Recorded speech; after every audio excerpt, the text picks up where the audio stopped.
Hey, thanks for being a part of the conversation. Let's do some pod crashing. Episode number 273 is with Anney and Samantha McVey from the podcast Stuff Mom Never Told You.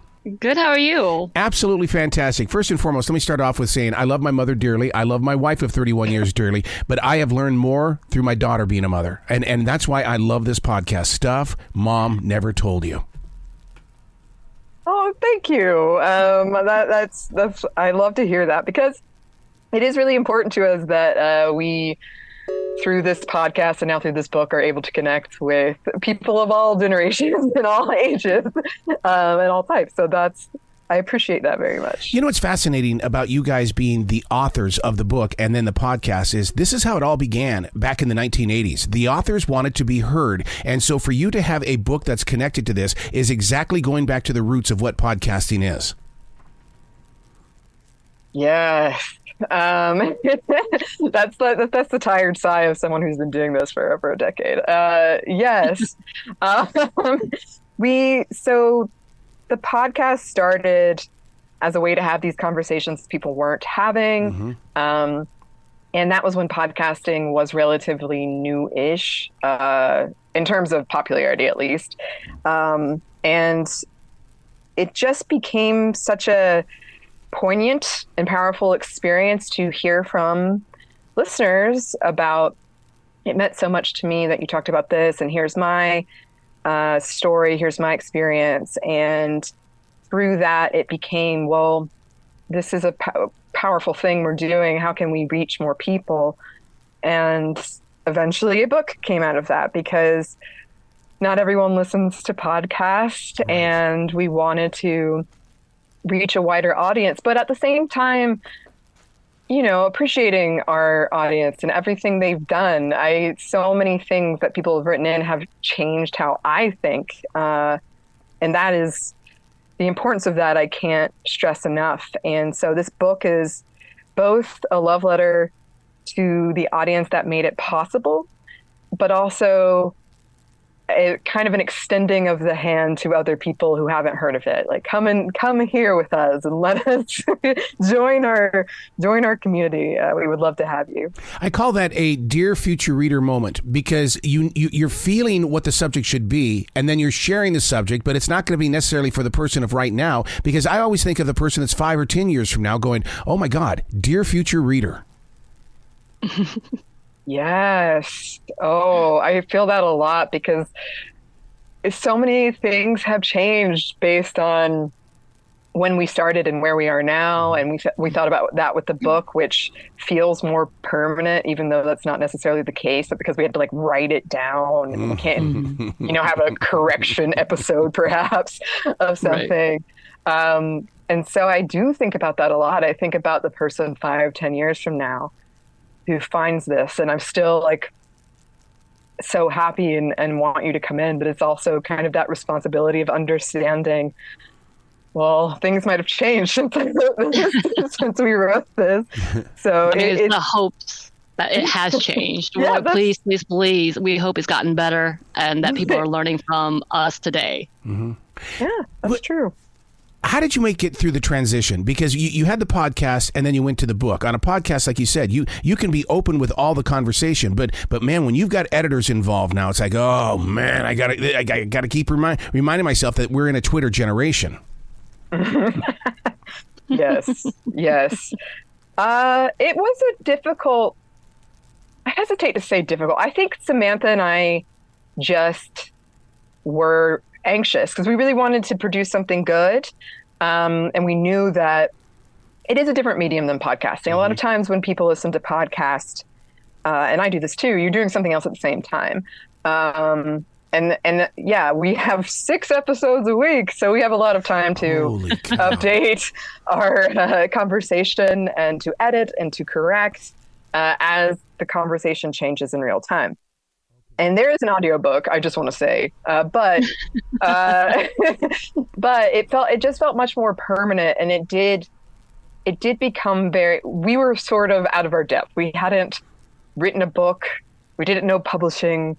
And we were lucky that we had a really good team, but we had to adjust to a new dynamic. We had to adjust to a lot of deadlines, and trying to, find a work balance of Samantha and I writing a book together and trying to remain friends, which we did. But also, dealing with, editors and talking about the book and talking about the cover, and the art, and just trying to decide when is the time where you just put your foot down. You're like, no, we're not changing this. And when is it that maybe I should think about this. Maybe this is actually something I need to do some inner work on. Have you had that conversation with anybody that usually say, because, when we put out a podcast or we put out anything in writing, we, the judger inside of us comes out and starts judging everything we're doing. And you've got close friends to you, and maybe even between the two of you, Anney and Samantha, that you go, look, put away the judger. It's not for us to judge. Just put the artwork out there and let them have it. I think one of the best things about working on this podcast with Anney is that we are really good friends, and we actually do connect. We are opposites in so many ways, but it brings us to a balance. And so when one of us is falling short, or we feel like we're falling short, the other will pick the other up. And then our team was amazing in doing the same thing. Anytime we had the doubts, we had a strong conversation, and we had to learn to accept the fact that it might not be perfect. That was a really hard one. That's a really hard one because for us specifically, the fear of failure is huge. And knowing that there are those who want us to fail because books like this can be really controversial.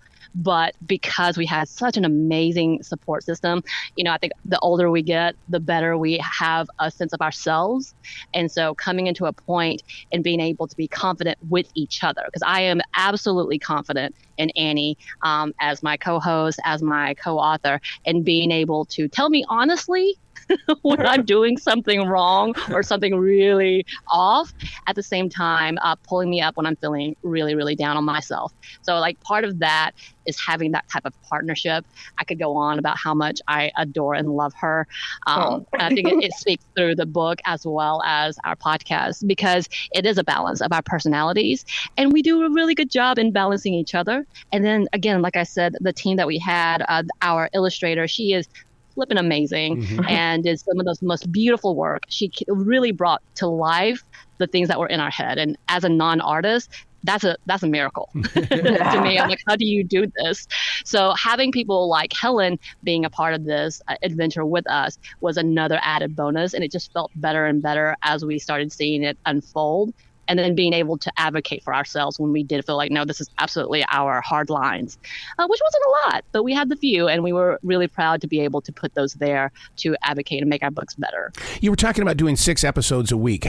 You're speaking my street. This is what I do for my life. That's all I do. I live and breathe inside the studio.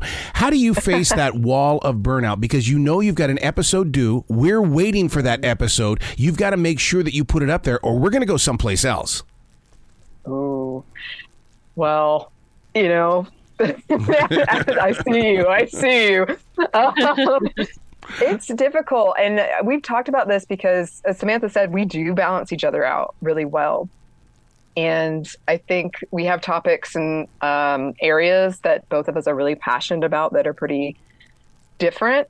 I think one of the biggest issues is some weeks it's just not there. I feel you must know what I'm talking about. Some weeks the idea, even if you have an idea sheet 100 bullet points long, none of them are doing it for you. And you just don't summoning the energy for it. But you have that deadline, you have it hanging over you. And so I would love to hear Samantha's answer to this, but I just don't. My thing is, I just do it. I just have to do it. Right. Because the deadline is there. The fake it till you make it is real. It's very, very real. Though, our listeners, our audience, our family, as we like to call them, are really good motivators. They give us some amazing ideas. Nice. They write in, they let us know what's going on. We have a fan base that has been cultivated over decades through different hosts. And those have been so loyal and so kind and so giving and so welcoming. I'm one of the newer hosts. I didn't come in until 2019. And the level of welcoming and love that I received from our listeners and our base really makes a difference. Yeah. And being able to be like, hey, we're starting to be really honest here and we're running out of ideas. It's been over a decade of so many things. And sometimes these topics get really hard or really, really taxing, and they come in and they swoop in and be like, hey, how about this subject? Or, we get listeners from Australia saying, can you do this? Or we get listeners from England saying, can you do this? And we get to see different perspectives. So I think part of that is really what drives and continues this type of show, and our show specifically, as well as why we wanted to do this book. They really do inspire us. Wow. Not to be cheesy. The podcast we're talking about is Stuff Mom Never Told You. I got to be honest with you. I lived the Billie Jean King tennis match. That was my little world. I mean, we read about it in the Weekly Reader for months and months and months. I wanted Billie Jean King to win. And people were going, you're a guy. You're a guy. Come on, pick a side. And and to this day, I respect all women in any sport because of that match. Ooh, I want to know more about these readers. Yeah, that's fascinating. I hadn't read about that sort of pick a side. That makes total sense because it was called the Battle of the Sexes. Yes. But he was just not good. Like, he wasn't a good player and he wasn't a good guy. So to me, I would just be like, well, he sucks. But I'm sure it did boil down to that. And for a lot of people at least. And that's one of the things because we split these chapters up when I was researching that chapter, he leaned into it so hard. Yes, he made such a spectacle about it. And I was imagining what it would have been like. And I think this pressure is totally unfair, but I was imagining what it must have been like to be a young girl watching this match, Billie Jean King, and what if she loses? Like, what if then everything he's saying is people think it's true, and how demoralizing that would have been. But that's such an unfair pressure. Also, to reiterate, he lost badly. But on top of that, though, there were so many people, whether she lost or not, who saw that and knew it was wrong and were inspired by it. Like, no, I know I can compete. I know I can play. Like, you don't even have to compete. Like, just if you like something like tennis, you shouldn't feel like, well, I don't belong there because I'm a woman. So I loved reading about how many people she inspired. Right. How many people watched that match. And I mean, people now still talk about how much of an impact it had on them and how they raised their children. And so that's the power of those things. I think sometimes, Bobby Riggs, you could dismiss it as just all spectacle, but it was a huge event. And that's one of the reasons we wanted to talk about it, was that impact of it and the inspiration of it and why it still matters today. Well, see, that's the reason why the song Philadelphia Freedom from Elton John is so close to my heart, because that was the closest I was ever going to get to Billie Jean King. I knew that song was about her, and that was my way of always having her somewhere in my life. I love that. I love that. I want to turn this interview around on you. Yeah, but that's the thing, is she had this impact, and she did inspire so many people of all ages. Right. And she kept fighting. Like, she's still in the game. Like, she's still, in one way or another, she's still there, and she's still fighting for these issues that matter to her. And that is both very empowering and inspiring to see, but also kind of upsetting, because it's like the Battle of the Sexes was in the 70s and she's still talking about some of this stuff.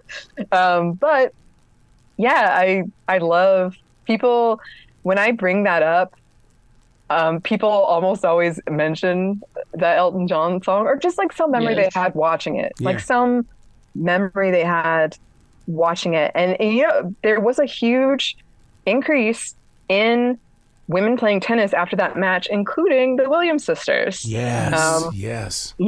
And I won't say it was, only that, but that was a part of it. Like, they both said, we watched that match and we were like, well, let's get into it.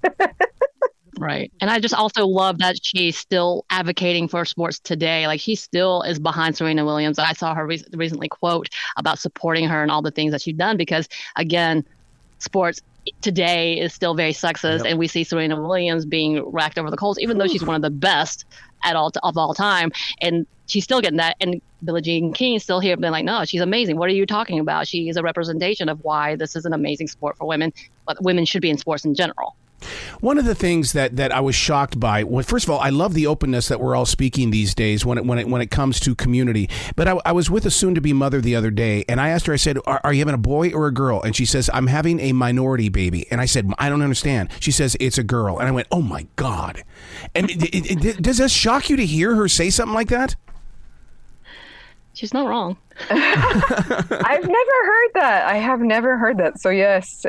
Yeah. And that's, again, like so many of the things we talked about in the book still are, even though they might have happened in the 70s or even earlier than that, are still these massive parts of conversations and things that people are thinking about when they're having children. So I'm, on one hand, I'm shocked, and the other hand, I'm like, yeah, that makes sense. Yeah, honestly, it's like yes, it makes sense, and we know that when it comes to opportunities and conversation of what's going to happen when we talk about things like Me Too, when we talk about things like reproductive rights, we are cyclical and coming back to trying to talk about why these are rights for everyone, and that it's important, and autonomy is important. And so having a baby girl does look into like, oh God, what kind of hardships will she have in the future? The podcast we're talking about is Stuff Mom Never Told You. Now, the conversation I wish I would have had with my mother was the way that Rush Limbaugh would call them feminazis. That used to just grind in my soul because I just felt like, and he knew it. He knew what he was doing to the rest of us. Yes. I think when you don't have much of a defense, all you can do is start name calling. Yeah. So, this is that whole like second grader mentality. And that's that one thing that they're good at. And I say they is like the Limbaugh love crowd, that they use these turn of phrases in order to start like an immediate reaction. And that immediate reaction means that they won because they did do this and they have turned the phrase. And now it's like, oh, see who the demons are. It's the feminists. And it was organized, when you look at the history of how feminism got demonized, the word, and just like not the correct definition at all. Right. It was an organized thing, especially around any time when women were in some way getting more freedom, like entering the workforce. You can see spikes in that kind of language. And, it's interesting that, yes, like the Limbaughs of the world are still leaning on that. And it gets internalized. Like I talk about that in the book where I was afraid to say I was a feminist because then they'd think I didn't shave my legs. Heaven forbid. Which, by the way, that is not the thing I should have been thinking about. But it was. Like, that's how powerful that message is. And honestly, every time we do something like this, we have to say, we're going to be talking about feminism, right? We don't get yelled at by somebody. Right. So it's gotten better, but it is still polarizing. And a lot of that was just marketing. It was just, honestly, I'm sorry to say it, but very effective marketing. Wow. The book, the podcast, and there's got to be so much more. Where can listeners go to find out more about you and to support everything that you are sharing with the world? They can find us wherever you get your podcast. We're also on social media. We're not super active on it, but we are there. And we do have a book that you can get now. You have an audiobook and a book that you can get at stuffyoushouldreadbooks.com. Well, I'm glad that you're sharing your vocals because so often, and I talk about this a lot on iHeartRadio, and that is that you can put words in a book, but I don't hear your inflection, your pitch, your volume, your tone. And that's why they need that podcast so they can truly hear your emotions. That's a great point. And we did, honestly, the audiobook was a whole experience. Nice. I definitely got emotional. But yeah, and also just, we try our best. That we don't always succeed, but we want to be as accessible as possible. And we know not everybody reads books for one reason or the other, but they might prefer to listen to it. So it's really cool too. It has like acting in it, like narration. That's not us, so don't worry. But that's not us, yeah. But yeah, it's cool that we can provide that for people because we want to. Please come back to the show anytime in the future. The door is always going to be open for you. Thank you so much for having us. Absolutely. Well, you both be brilliant today, okay? Yes, you too.